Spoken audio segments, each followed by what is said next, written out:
नवी मुंबई महापालिकेत भाजपच्या सुजाता पाटील यांची महापौरपदी बिनविरोध निवड झाली, तर दशरथ भगत यांची उपमहापौरपदी बिनविरोध निवड झाली।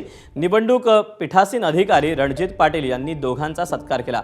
दरम्यान शिवसेनेनं महापौरपदासाठी युक्तिधर्म पाळला, पण भाजपनं उपमहापौरपदासाठी युक्तिधर्म पाळला नाही। त्यामुळे एकनाथ शिंदे यांचा आदेश शिरसंधान मानून शिवसेनेनं उपमहापौरपदाचा अर्ज मागे घेतला, अशी प्रतिक्रिया शिवसेनेचे गटनेते मनोज हळदणकर यांनी दिली।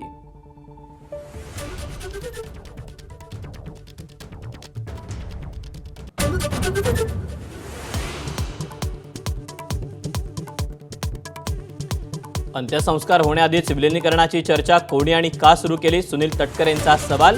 भाजपसोबत सत्तेत जावं हीच दादांची 2019 पासूनची इच्छा। माझाशी एक्सक्लुझिव्ह मुलाखतीत तटकरेंची तोफ।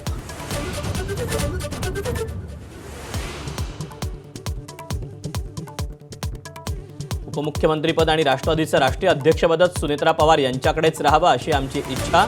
रोहित पवारांची रोखठोक भूमिका।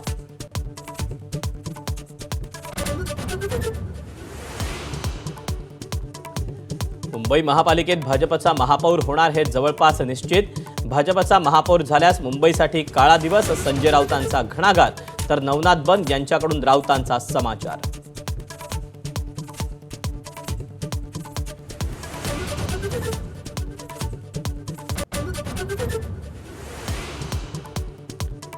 जिल्हा परिषद आणि पंचायत समिती निवडणुकीच्या प्रचाराचा आज अखेरचा दिवस। 7 तारखेला पार पडणार मतदान, तर 9 तारखेला मतमोजणी।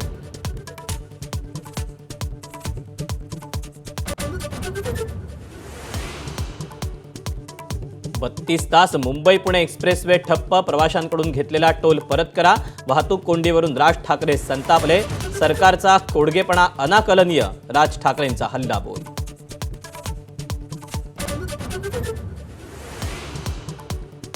लोकसभेत पंतप्रधान नरेंद्र मोदींवर काँग्रेसच्या महिला खासदारांकडून हल्ला करण्यात येणार होता।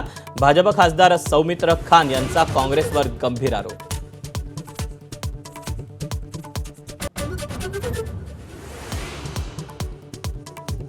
लोकसभेत पंतप्रधान मोदींना अध्यक्षांनीच न येण्याची विनंती केली। काँग्रेस खासदारांकडून हल्ल्याची भीती ही व्यक्त करण्यात आली होती। आक्रमक काँग्रेस खासदारांमुळे लोकसभा उद्यापर्यंत तहकूब।